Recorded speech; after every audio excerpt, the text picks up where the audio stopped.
Hey, excited, the Fed has officially made its move, and the ramifications for gold, silver, and your mining stock portfolio are massive. Be calm, welcome back to the channel. And pauses if you've been watching the headlines. The Federal Reserve just held interest rates steady for March. This was exactly what the smart money expected. Flatly. But the real story isn't the pause. It's the narrative Jerome Powell spun in his press conference immediately after. Powell's rhetoric was a delicate balancing act. But if you look past the standard Fed speak, the message was clear. Job growth in the U.S. is slowing. The risks to the economy are decidedly to the downside, and while inflation has eased, the Fed isn't expecting to hit its 2.2% target until 2027. Powell emphasized that rates are currently in restrictive territory. Her deadpan, he threatened that if inflation remains sticky, rate cuts are off the table. But, pauses, and this is the key takeaway, there is still a strong bias towards rate cuts. They just need more data before pulling the trigger. During the Q&A, Powell got evasive. Hesitates, he stammers, refused to answer what would force the Fed to raise rates, only saying that things can change quickly. Frustrated despite all the doublespeak, the conclusion is obvious. Nervous, the Fed is terrified of cutting rates too early and reigniting inflation. The market has received the message. The CME Fed Watch tool is now pricing in just one lonely rate cut by the end of 2026. Gasps, this is a massive shift in expectations, and it explains the extreme volatility we've seen in the precious metals sector. Calm, for those of you who watched my video last Sunday, you know this is exactly why I urged caution. I told you that if you were overexposed to mining stocks, you should sell into that early, weak bounce. We needed to wait for the volatility after Powell's speech before committing new capital, because I fully anticipated selling pressure on precious metals due to stubborn inflation fears and its tightening effect on Fed policy. Now that the decision and the speech are in the books, we need to focus on what happens next. In today's video, we're going to break down how this stated interest rate policy will impact gold and silver moving forward. I'm going to revisit my recovery timeline from Sunday, as well as the pullback targets I laid out back in February. Once we cover the macro picture, we are diving deep into mining stocks. We are navigating a high inflation, high oil price environment. We need to analyze if fuel shortages are a genuine threat to supply. And most importantly, I'm going to show you exactly which mining companies are positioned to thrive when rates are high and oil stays elevated for longer. Cheerfully, before we dive into the strategy, I have to thank the partner who made this critical bonus video possible, Investing. Excited right now, their Investing Pro platform is on a massive sale, 55% off, plus you get an extra 15% off when you use the link in my description or pinned comment. This offer expires in about 20 hours, so you have to move fast. I genuinely use this tool every single day. In a market like this, where oil prices are surging and interest rates are volatile, this data is non-negotiable for my positioning. This tool played a pivotal role in helping me find a 30% winner in ExxonMobil before the energy rally truly ignited this year. Right now, I am using Investing Pro to completely rebalance my mining stock portfolio for this new Fed reality, and I'm going to show you exactly how I'm doing it. If you don't have this tool yet, you are trading blind. Their Warren AI can analyze earnings reports, sustainability costs, and give you personalized financial analysis instantly. Do not let this sale pass you by. The link to join is in the description. This is a tool every serious investor needs. Calm now, let's talk about the macro. The Federal Reserve has the absolute power to dictate metals prices in the short term. We saw this in 2022. Despite the invasion of Ukraine, and despite CPI inflation hitting a staggering 9% in June, gold and silver still sold off. Why? Because the market was reacting to the Fed's aggressive rate hike campaign. That same fear is holding metals back today. And nervous, the market is terrified that rate cuts will be slower or might stop entirely. Calm, but you have to maintain perspective. 2022 was not the end of the bull market. It was a necessary pause in the overarching rally that began in 2019. That pullback was painful for many, but it was just delaying the inevitable march to higher prices. Whispers, here is the inconvenient truth the mainstream won't tell you. The Fed is trapped. Frustrated, they say they are concerned about inflation, but Powell's speech gave zero indication they are ready to actually do anything about it. This is extremely telling. Resigned tone. Everything points to the Fed choosing currency debasement over saving the economy. Pauses, look at this chart. Sorrowful, this is the Federal Reserve's balance sheet. It is a story of desperation. Hersai, they are using fabricated money to purchase unwanted U.S. debt just to keep the system liquid. All signs point to lower rates, more currency debasement, and accelerating weakness for the U.S. dollar and U.S. debt. We just have to wait a little longer. Nothing Powell said today fixes the structural catastrophe you are looking at on the screen right now. He gulps. This is the runaway, parabolic growth in interest payments the United States government is making on its $39 trillion debt. These interest payments are now approaching a catastrophic $1.3 trillion per year. This money is owed to bankers, bondholders, and the Social Security Trust Fund, which holds 8% of that debt. This massive interest payment is the exact reason Jerome Powell refused to discuss higher interest rates. He even ducked a direct question about what would justify a hike. The Fed's internal discussion is not about if they should cut, but purely whether rate cuts come faster or slower. Jerome Powell knows he cannot and will not bankrupt the U.S. government.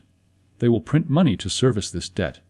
That's why rate cuts are mathematically inevitable. Despite the hawkish stance we heard today, we heard this same dynamic in October of last year regarding the December cuts, which they ended up making anyway. Hey, excited, rate cuts are coming. And that is the catalyst. Take a look at this correlation. This chart compares the price of silver against the federal fund's interest rate. Calm precious metals do not enter their final, parabolic phase of a bull market until after the Fed funds rate has bottomed out, which, historically, always follows some form of crisis. The exact same historical correlation applies to silver as it does to gold. Here is my interpretation of today's events. Rates will go lower. The Federal Reserve is ready to slash rates quickly if economic conditions warrant it. And considering how many times Powell referenced slow job growth and downside risks, something tells me that condition is arriving sooner than the market thinks. Gold and silver, which have been in a structural bull market since 2019, still have one massive leg up. They haven't even outperformed the bull run of the early 2000s. Hey, excited, we are witnessing a hybrid environment that blends the inflation of the 1970s with the asset dynamics of the early 2000s. From my point of view, this has the potential to be the most bullish period for precious metals since the gold standard ended in 1971. Hey deadpan, if you are buying into the fear narrative today and selling your physical metal based on short-term market expectations, you are making a profound mistake. We cannot predict the date of the next major market-changing event. We don't know when the next credit crisis will detonate. But we know this following that event, gold and silver are going to erupt. And once that train leaves the station, you will not be able to get back on at these prices. Sorrowful, yes, I expect more pain in the short term. Take note of this recovery timeline I shared on Sunday. But the key takeaway is that the metals will recover. Alas, the pain of 2022 was temporary. Gold pulled back 22% from high to low, but if I offered you an opportunity to go back and buy the 2022 dip today, you'd take it in a heartbeat. Whispers, do not waste this dip. Calm, and as you prepare, remember the technical support targets I shared on February 19th. These are critical support zones to watch for entries. For gold, my target is $2,160 an ounce. For silver, the target is $2,350, with a strong possibility of a pullback into the low 20s or even high 22s, depending on momentum. Manage your expectations. This is where you should be looking to add to your core positions. Now let's talk about the mining stocks. This is not a topic I'm avoiding. I have owned these miners, I have made significant profits on them, and despite the current, sizable pullback, I am still in an excellent profit position.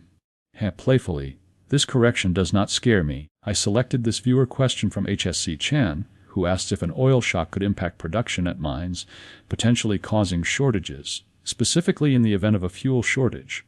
This is a phenomenal question. The reality is, we are already seeing the first disruptions. Blue Cap Mining recently halted operations at their Devon mine in Australia due to a critical shortage of diesel fuel for the trucks that haul materials to their facility. Nearly every step of the mining process requires massive amounts of fuel. If this shock spreads, it has the potential to paralyze production for everyone from majors to explorers. While this is concerning for revenues, remember the market dynamic. These production delays will drive gold and silver prices up.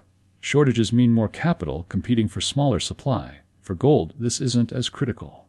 But for silver, this is a massive deal. Silver supply is already critically tight. The KIOMX and Shanghai Metals exchanges are seeing their physical stocks drained.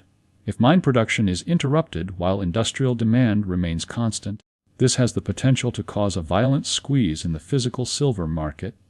Gasps, small catalyst events like this can send silver vertical in a hurry.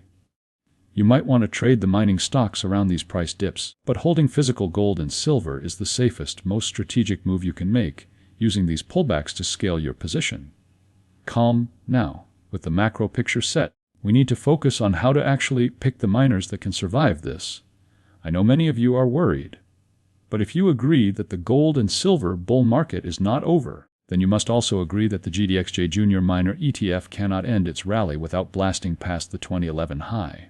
Miners are significantly undervalued, and I am actually starting to deploy capital into this pullback myself. To find the deals in a high inflation, high interest rate environment, you must filter for 3 specific criteria. Low all, in sustaining costs AISCL, look for the lowest cost producers. If oil prices spike, these companies have the biggest buffer before they become unprofitable. Low debt to equity ratios, in an environment where servicing debt is expensive and interest rates are high. You want companies that are not reliant on debt for their operations. High profit margins, you need companies with enough profitability to absorb the hit from higher oil prices. These are the non-negotiables. To find these companies quickly, I went straight to Investing Pro's Warren AI. Excited, I asked the AI to identify 3 companies best positioned to perform well despite high oil prices. The 3 companies the AI highlighted for this precise strategy are Agnico Eagles, AEM, Royal Gold, RGLD, and Newmont Mining's and AEM. Pauses, these are your defensive play large cap miners. You'll want to screenshot this analysis for your reference. All 3 have massive profit margins, many exceeding 60%. Even if operating costs jump 10% to 15% from higher oil, these companies can absorb it and remain highly profitable, even at current gold prices. Furthermore, Agnico Eagle and Newmont have aggressively reduced their debt. This means the Fed delaying rate cuts impacts their bottom line far less than their peers. This combination of low debt and high margins makes them poised to dominate when the metals prices rebound, even if oil stays above 100. I also asked Warren AI to run a projection on stock performance if gold and silver prices remain stable but oil sits at 100. The AI especially favors Royal Gold. Why? Because it's a royalty company. They don't have to pay for the diesel. They are shielded from the direct pressure of rising oil prices.